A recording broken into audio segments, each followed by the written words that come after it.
আসসালামু আলাইকুম। সংবাদে আপনাদের সবাইকে স্বাগত জানাচ্ছি। আমি ফিরোজ তোহা। শুরুতেই আরবে কেবলস সংবাদ শিরোনাম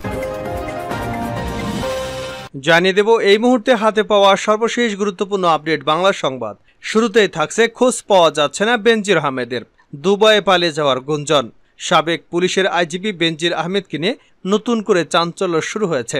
কোনো হদিস পাওয়া যাচ্ছে না তার, একেবারে লাপাত্তা। তার মুঠোফোন বন্ধ, তার সঙ্গে যোগাযোগ করতে পারছে না কেউই। এমনকি তার ঘনিষ্ঠজন হিসেবে যারা পরিচিত তারাও পাচ্ছে না খোঁজ। তাহলে কি পালিয়ে গেল বেনজির আহমেদ? জানাবো বিস্তারিত, সঙ্গেই থাকুন। এবারে জানাবো জনগণকে রক্ষা নয়, তারেক রহমানকে শাস্তি দেওয়াই সরকারের মূল লক্ষ্য বলে মন্তব্য করেছেন বিএনপি নেতা নজরুল ইসলাম খান। জানাবো প্রধানমন্ত্রীর কার্যালয়ে শুদ্ধি অভিযান শুরু। বেনজির আহমেদের ঘটনার পর সারা দেশে চাঞ্চল্য সৃষ্টি হয়েছে।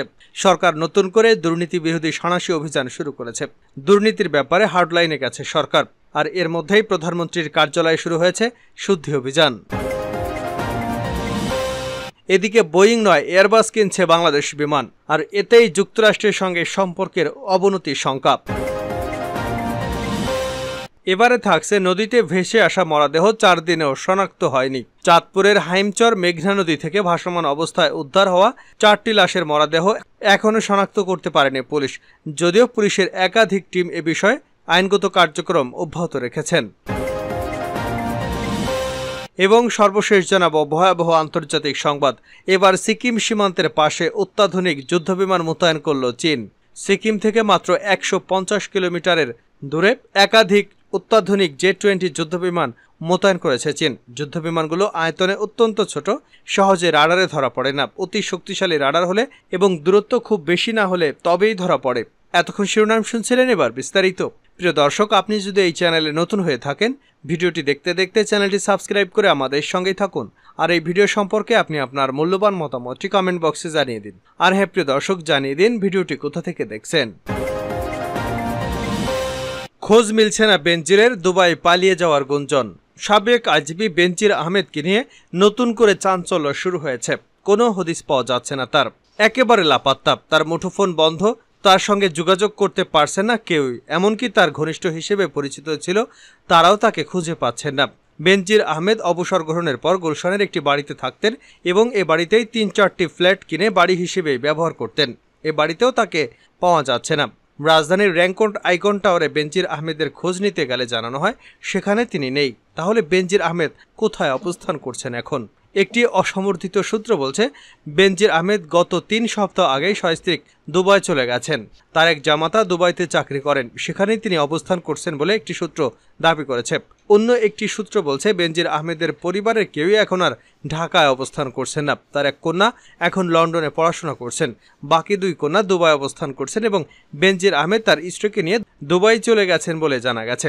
এ তথ্যের পেছনে আরও যুক্তি পাওয়া যাচ্ছে।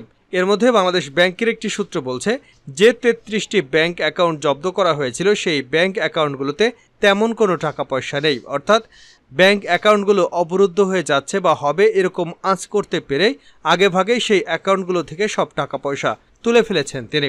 এছাড়াও কয়েকটি অবরুদ্ধ জমি বেনজির আহমেদ বিক্রি করে দিয়েছেন বলেও তথ্য প্রমাণ পাওয়া যাচ্ছে। অনেকের ধারণা বেনজির আহমেদের বিরুদ্ধে পত্রপত্রিকায় রিপোর্ট প্রকাশ বা তদন্ত শুরু হওয়ার পরে তিনি তার দেশীয় সম্পদগুলো গুটিয়ে ফেলেছেন, ব্যাংকের সমস্ত টাকা পয়সা সরিয়ে বিদেশে পাড়ি দিয়েছেন। তবে এ ব্যাপারে নিশ্চিত করে কেউই কোনো তথ্য দিতে পারেনি। উল্লেখ্য যে দুর্নীতি দমন কমিশন আইনজীবী খুরশিদ আলমের কাছে সাংবাদিকরা জানতে চান বেনজির আহমেদের বিদেশে যাত্রার উপর কোনো নিষেধাজ্ঞা আরোপ করা হবে কিনা। এর উত্তরে তিনি বলেন, যদি অনুসন্ধানী দল মনে করে বেনজির এবং তার পরিবারের সদস্যদের বিদেশ যাওয়া অবরোধ করা দরকার, তাহলে আদালতে আবেদন করতে পারে। তবে এ ধরনের আবেদন এখনো করা হয়নি। আর এ কারণেই এখন প্রশ্ন উঠেছে বেনজির আহমেদ হয়তো দেশে নেই। কারণ তিনি যদি দেশে থাকতেন তাহলে এই সমস্ত প্রতিবেদন বা রিপোর্টের ভিত্তিতে নিশ্চয়ই তিনি কোনো বক্তব্য উপস্থাপন করতেন বা তার একান্ত ঘনিষ্ঠ যাদের সঙ্গে তিনি অবসরের পর ব্যবসা বাণিজ্য করছেন সেই ব্যবসায়িক পার্টনারদের সঙ্গে যোগাযোগ করতেন। কিন্তু এসব কিছু না করার ফলে তিনি যে দেশ ছেড়েছেন এ ধারণাটি ক্রমশ বদ্ধমূল হচ্ছে। জনগণকে রক্ষা নয়, তারেক রহমানকে শাস্তি দেওয়াই সরকারের মূল লক্ষ্য বলে মন্তব্য করেছেন বিএনপির স্থায়ী কমিটির সদস্য নজরুল ইসলাম খান। জাতীয় প্রেস ক্লাবের সামনের সড়কে জেলা বিএনপির উদ্যোগে অনুষ্ঠিত মানববন্ধনে প্রধানমন্ত্রীর দেওয়া বক্তব্যের জবাবে এমন মন্তব্য করেন তিনি। সাবেক প্রধানমন্ত্রী বেগম খালেদা জিয়ার নিঃশর্ত মুক্তি, বিএনপি নেতাকর্মীদের নামে মিথ্যা মামলা প্রত্যাহার ও কারাবন্দী নেতাকর্মীদের মুক্তির দাবিতে এ মানববন্ধন হয়। নজরুল ইসলাম খান বলেন, জিয়াউর রহমানকে মারা হয়েছে, আরাফাত রহমান কোকো বিদেশে চিকিৎসা অবস্থায় মৃত্যুবরণ করেছে, খালেদা জিয়াকে সুচিকিৎসার সুযোগ না দিয়ে মৃত্যুর মুখে ঠেলে দেওয়া হচ্ছে। জিয়া পরিবারে আছেন শুধু তারেক রহমান। জিয়া পরিবারকে এতই অপছন্দ যে তাকে দেশে এনে শাস্তি দিতে হবে। তিনি বলেন, কি অপরাধ তারেক রহমানের? একজন বিচারক তাকে একটি মামলায় খালাস দিয়েছিলেন। ওই বিচারক পরে দেশে থাকতে পারেননি। এসকে সিনহার মতো তাকে দেশ ত্যাগে বাধ্য করা হয়েছে। উচ্চ আদালতে নিয়ে তাকে সাজা দেওয়া হয়েছিল। আরেকটি মামলায় এজাহার সহ কোথাও তারেক রহমানের নামই ছিল না। একজন অবসরপ্রাপ্ত পুলিশ কর্মকর্তা আব্দুল কাহার আকন্দ, তিনি তার এলাকায় নৌকা মার্কার ব্যানার লাগিয়ে প্রচারণা করছিলেন। তাকে সেখান থেকে এনে উচ্চতর পদে নিযুক্তি দিয়ে এ মামলার তদন্তকারী কর্মকর্তা নিয়োগ করা হলো। এই কাহার আকন্দ মুফতি হান্নানকে 100 দিনের বেশি রিমান্ডে নিয়ে অত্যাচার করে তাকে দিয়ে তারেক রহমানের নাম বলানো হলো। সেই মামলায় বিদেশে থাকা অবস্থায় সাজা দেওয়া হলো। তাকে আত্মপক্ষ সমর্থনের সুযোগও দেওয়া হয়নি। মুফতি হান্নান ম্যাজিস্ট্রেটের কাছে জবানবন্দিতে বলেছিলেন তাকে জোর করে এটা করানো হয়েছে।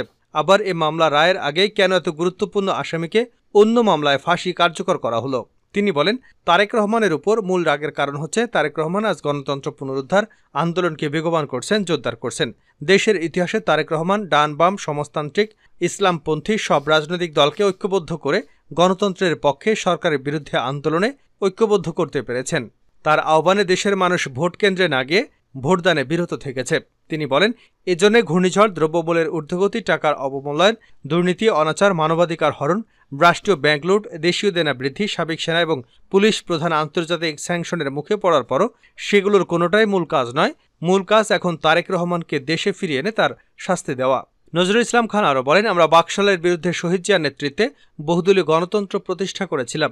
দেশনেত্রী বেগম খালেদা জিয়ার নেতৃত্বে এরশাদের স্বৈরশাসনের বিরুদ্ধে লড়াই সংগ্রাম করেছিলাম। সংসদীয় গণতন্ত্র প্রতিষ্ঠা করেছিলাম।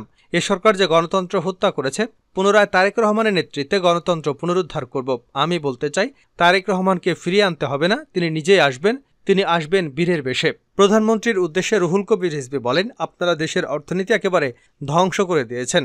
যত ঋণ নিয়েছেন তার চেয়ে বেশি পরিমাণ সুদ হয়েছে, ওই সুদ পরিশোধ করতে হবে। প্রধানমন্ত্রী, আপনার সরকারের পাপীয় সুদসহ আপনার যে বিচার হবে, ওই বিচারের জন্য আপনি প্রস্তুত থাকুন।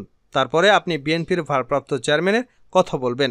আপনার ছাত্রলীগ ডাকাতি করে, আপনার ছাত্রলীগ নারীর শ্লীলতাহানি করে, আপনার যুবলীগ টেন্ডারবাজি করতে নিজের ছেলেদের 16 থেকে 17 বছরে প্রায় 50 জন লোককে হত্যা করেছে। এই পাপগুলোর জন্য কি এদেশের আইনে বিচার হবে না? প্রধানমন্ত্রীর কার্যালয়ে শুদ্ধি অভিযান। বেনজির আহমেদের ঘটনার পর সারা দেশে চাঞ্চল্য সৃষ্টি হয়েছে। সরকার নতুন করে দুর্নীতি বিরোধী সাঁড়াশি অভিযান শুরু করেছেন। দুর্নীতির ব্যাপারে হার্ডলাইনে গেছে সরকার। আর এরই মধ্যে প্রধানমন্ত্রীর কার্যালয়ে শুরু হয়েছে শুদ্ধি অভিযান। প্রধানমন্ত্রীর কার্যালয়ে আজ একদিনে 2 জনের চুক্তি বাতিল করা হয়েছে। প্রধানমন্ত্রীর কার্যালয়ে এটি একটি গুরুত্বপূর্ণ ঘটনা বলেই মনে করা হচ্ছে। প্রধানমন্ত্রীর সহকারী একান্ত সচিব গাজী হাফিজুর রহমানের সাথে চুক্তি বাতিল করা হয়েছে। গাজী হাফিজুর রহমান প্রধানমন্ত্রীর সহকারী একান্ত সচিব 2 পদে চুক্তিভিত্তিক নিয়োগ ছিলেন। আগামী 1 জুন তার চুক্তি বাতিল করা হয়েছে মর্মে জনপ্রশাসন মন্ত্রণালয় থেকে আদেশ জারি করা হয়েছে। শুধু তাই নয়, একই দিনে আরেক আদেশে প্রধানমন্ত্রীর উপপ্রেস সচিব হাসান জাহিদ তুষারের চুক্তিভিত্তিক নিয়োগও 1 জুন থেকে বাতিল করা হয়েছে। তুষার ডেপুটি প্রেস সেক্রেটারি হিসেবে দায়িত্ব পালন করছিলেন। তার চুক্তিভিত্তিক নিয়োগ বাতিলের পেছনে কী কারণ রয়েছে তা নিয়ে বিভিন্ন ধরনের বক্তব্য পাওয়া যাচ্ছে। প্রধানমন্ত্রীর কার্যালয় সূত্র বলছে, প্রধানমন্ত্রীর কার্যালয়কে বিতর্ক মুক্ত করার জন্য এবং কোনো রকম দুর্নীতি, অনিয়ম, স্বেচ্ছাচারিতাকে প্রশ্রয় না দেওয়ার জন্যই প্রধানমন্ত্রী কঠোর অবস্থান গ্রহণ করেছেন। জানা গেছে, প্রধানমন্ত্রী ডেপুটি প্রেস সেক্রেটারি হিসেবে হাসান জাহিদ তুষারের চুক্তিভিত্তিক নিয়োগ বাতিল করা হয়েছে এবং ব্যক্তিগত এবং পারিবারিক বিরোধের কারণে তার সম্পর্কে তার স্ত্রী প্রধানমন্ত্রীর কাছে গুরুতর অভিযোগ করেছেন এবং সেই অভিযোগগুলোর সত্যতা যাচাই করে প্রমাণ হওয়ার পরিপ্রেক্ষিতে প্রধানমন্ত্রী ব্যবস্থা গ্রহণ করেছেন। জানাবো আন্তর্জাতিক সংবাদ। সিকিম সীমান্তের পাশে অত্যাধুনিক যুদ্ধবিমান মোতায়েন করল চীন। সিকিম থেকে মাত্র 150 কিলোমিটার দূরে একাধিক অত্যাধুনিক J-20 যুদ্ধবিমান মোতায়েন করেছে চীন। যুদ্ধবিমানগুলো আয়তনে অত্যন্ত ছোট, অতি শক্তিশালী রাডার হলেও এবং দূরত্ব খুব বেশি না হলে তবেই ধরা পড়বে। ভূরাজনৈতিক পরিস্থিতি বিশ্লেষণকারী সংস্থা অল সোর্স অ্যানালাইসিস সম্প্রতি কৃত্রিম উপগ্রহের তোলা ছবি প্রকাশ করেছে। তাতে সিকিমের ভারতীয় সীমান্তের অদূরে চীনা বিমান ঘাঁটিতে অত্যাধুনিক যুদ্ধবিমান মোতায়েন থাকতে দেখা গেছে। কৃত্রিম উপগ্রহের তোলা একাধিক ছবি মিলিয়ে দেখা গেছে যে গত 27 মে যুদ্ধবিমানগুলো সেখানে এসে পৌঁছায়। এর আগে চীনের শিগাচ্ছে বিমান ঘাঁটিতে একটি মালবাহী বিমানও চোখে পড়ে। সেখানে মোতায়েন থাকা বিমান সেনাদের প্রয়োজনীয় সরঞ্জাম এবং জিনিসপত্র এই বিমানের মধ্যেই সরবরাহ করা হয় বলে ধারণা করছে অল সোর্স অ্যানালাইসিস। সিকিম সীমান্তের অদূরে চীনের এই বায়ুসেনা ঘাঁটিতে G-20 যুদ্ধবিমান মোতায়েন থাকে না সারা বছর। তাই হঠাৎ করে 6টি অত্যাধুনিক যুদ্ধবিমান ওই ঘাঁটিতে উড়িয়ে আনার কী প্রয়োজন পড়ল তা নিয়ে প্রশ্ন উঠেছে। শুধু যে J-20 যুদ্ধবিমান তাই নয়, একাধিক J-10 যুদ্ধবিমান, একটি JK-5 বিমানও দেখা গেছে। তবে সেগুলি মোটামুটি সারা বছরই মোতায়েন থাকে সেখানে।